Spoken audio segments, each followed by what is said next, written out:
আজকে কথা বলবো লিঙ্গ শিথিলতায় ভায়াগ্রার ব্যবহার বিপদ ডেকে আনছেন না তো। আজকের ভিডিওর মাধ্যমে জানবেন ভায়াগ্রার ব্যবহার নিরাপদ নাকি ঝুঁকিপূর্ণ, এই সম্পর্কে কী ভুল ধারণা রয়েছে আজকের ভিডিওর শেষে জানতে পারবেন ভায়াগ্রার সম্পূর্ণ বিষয় সম্পর্কে। হ্যালো ভিউয়ার্স, আসসালামু আলাইকুম। আমি ডক্টর মুস্তাজান দৃষ্টি কাজ করছি sexual health educator, clinical social worker এবং ক্লিনিক্যাল কাউন্সিলর হিসেবে আমার verified YouTube channel sex edu with doctor দৃষ্টির সাথে।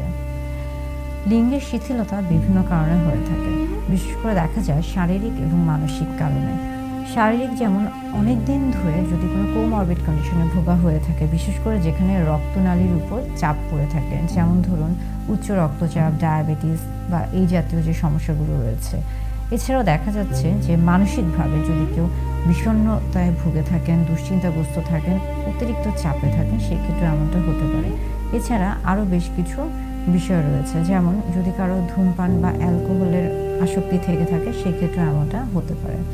অর্থাৎ বিভিন্ন কারণে শারীরিক দিক থেকে, স্বাস্থ্যগত দিক থেকে লিঙ্গ শিথিলতা কাজ করতে পারে। সেই ক্ষেত্রে দেখা যায় যে অনেকেই ইচ্ছামতো বা চিকিৎসকের পরামর্শ ছাড়া অনিরাপদভাবে অর্থাৎ ঝুঁকিপূর্ণভাবে অনেকে ভায়াগ্রা গ্রহণ করে থাকেন। ভায়াগ্রা মূলত লিঙ্গ শিথিলতার ক্ষেত্রে যখন উত্তেজনা কাজ করে, সেই ক্ষেত্রে লিঙ্গের উত্থানকে এটা প্রভাবিত করে থাকে। অর্থাৎ যতক্ষণ পর্যন্ত উত্তেজনা কাজ না করবে, ভায়াগ্রা ততক্ষণ পর্যন্ত কাজ করবে না। অর্থাৎ যদি উত্তেজনা থাকে, সেই ক্ষেত্রে লিঙ্গ শিথিলতার ক্ষেত্রে ভায়াগ্রা কাজ করে থাকবে। ভায়াগ্রাতে মূলত এক জাতীয় উপাদান রয়েছে যা এই উত্তেজনা থাকা অবস্থায় লিঙ্গ শিথিলতার ক্ষেত্রে সেটাকে উত্থানে সাহায্য করে থাকে, রক্ত প্রবাহ বাড়িয়ে। কিন্তু যদি উত্তেজনা না থাকে, তাহলে সেই ক্ষেত্রে কখনোই এটা কাজ করবে না।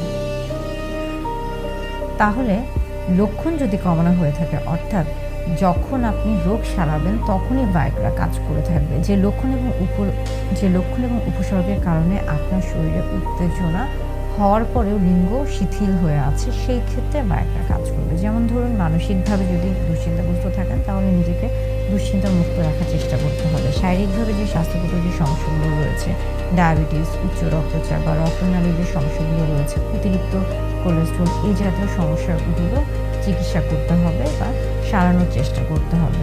এবং পাশাপাশি দেখা যায় যে অনেকে পর্যাপ্ত পরিমাণে ঘুম প্রয়োজন রয়েছে এবং বিশ্রামের প্রয়োজন রয়েছে। প্রত্যেকটা বিষয়কে খেয়াল করতে হবে। ধূমপান এবং অ্যালকোহল জাতীয় অর্থাৎ নেশা জাতীয় বস্তু থেকে নিজেদেরকে এড়িয়ে চলার চেষ্টা করতে হবে। ভায়াগ্রা, সেই ক্ষেত্রে ভায়াগ্রা সম্পর্কে বেশ কিছু ভুল ধারণা রয়েছে বা ভায়াগ্রাকে কেন ক্ষতিকর বলা হয়েছে। ভায়াগ্রা মূলত আসক্তি তৈরি করে থাকে এবং অনেকে অনিরাপদভাবে এটা গ্রহণ করে থাকে। তাৎক্ষণিকভাবে অনেকের ক্ষেত্রে এটা কাজ করলেও, বিশেষ করে যারা নাইট্রেট জাতীয় ওষুধ খেয়ে থাকছেন বা যারা বিভিন্ন ধরনের হৃদরোগে ভুগছেন, তাদের ক্ষেত্রে এটা সমস্যা তৈরি করে থাকে। এবং শুধুমাত্র তাদের ক্ষেত্রে না, বরং লিভার, কিডনি, লাংস, বিভিন্ন ধরনের যে সমস্যাগুলোতে যারা ভুগছেন, তাদের প্রত্যেকের ক্ষেত্রে কিন্তু ভায়াগ্রা কখনোই উপকারী না, বরং এটা ঝুঁকি তৈরি করে থাকে।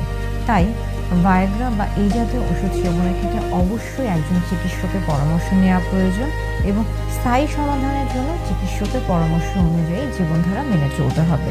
এবং অবশ্যই লাইফস্টাইল মডিফিকেশন, উন্নত জীবনযাত্রার মানটাকে বজায় রাখার চেষ্টা করতে হবে। অর্থাৎ অতিরিক্ত দুশ্চিন্তা থেকে মুক্ত থাকতে হবে, স্বাস্থ্যকর খাবার গ্রহণ করতে হবে, বিশ্রামের প্রয়োজন রয়েছে এবং পাশাপাশি ব্যায়ামেরও প্রয়োজন রয়েছে। তাহলেই লিঙ্গ উত্থানজনিত সমস্যার ক্ষেত্রে ভায়াগ্রার অপব্যবহার থামানো সম্ভব এবং চিকিৎসকের পরামর্শ অনুযায়ী সঠিকভাবে এটা সেবন করা সম্ভব।